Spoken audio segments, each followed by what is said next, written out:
Edozein lan egiteko moduko tresna baliagarria da euskara. Hori gogorarazteko urtero moduan euskarazko proiekturik onenak saritu dituzte Mondragon Unibertsitateak eta Mondragon taldeak.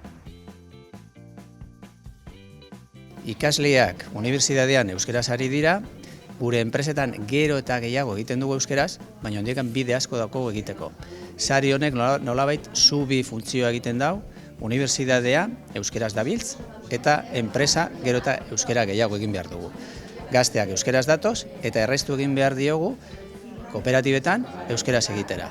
Sari hau bultzada bat da, nolabait, gure ikasleak eta beraien tutoreak bai unibertsitatean eta bai enpresetan euskaraz bizitzeko, euskaraz egiteko lana.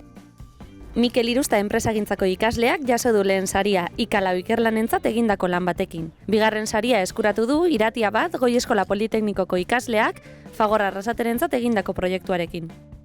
Nire proiektua Ikalau ikerlan zentro teknologikoan egin dut eta patentetan egonda zentratuta proiektu hau.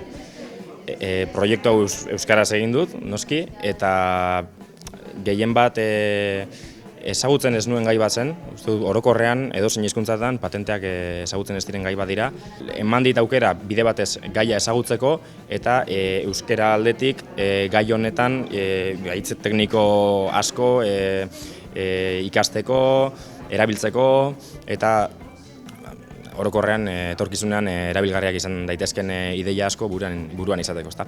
Proiektua euskaraz itxia, lehen esan dudan bezala da proiektuak ondo itxeko modu bat, ez? Horregatik da oso pozgarria, holako proiektuak euskaraz inalizetia.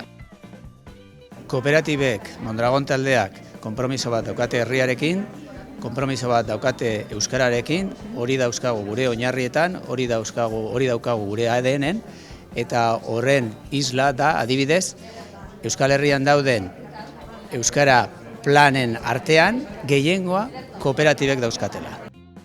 Pixkate kontatzeatik arrasatek euskararekin daukan harremana, euskara planak hasi ziren 1989an, eta hor bere garapen bat eduki dau euskara planak, eta hain pixkate aurrera penak edo komentatzeatik, esan erabilera erdire iritsi dela, azken urte honetan, eta gero estrategia arletik komentatu definitu dula favorasteko postu bakoitzantzat euskara eskakizun bat.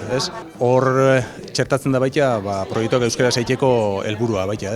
Azkenean garantzitzen du proiektu hori euskara zaitzen dela, gero bertan jarraitu ezkero, euskara ezagupena garantzizetua dago pertsona horrena. Euskara ez da izan oztopo bat momentu baten bez, oztopoak izan dira gehien bat lanaren edukian. Hau da, nik ezagutzen ez nuen gai bazen, horren inguruan informazio asko eskuratu behar nuen, eta zentzu hortan lanak iraun zuen hilabetetan zehar, nolabait oztopoak agertu ziren, kontzeptu ezberdinen inguruan, herrialde ezberdinetan eramaten diren legedia ezberdinen inguruan, baina euskara ez da izan oztopo bat, baliabide baizik.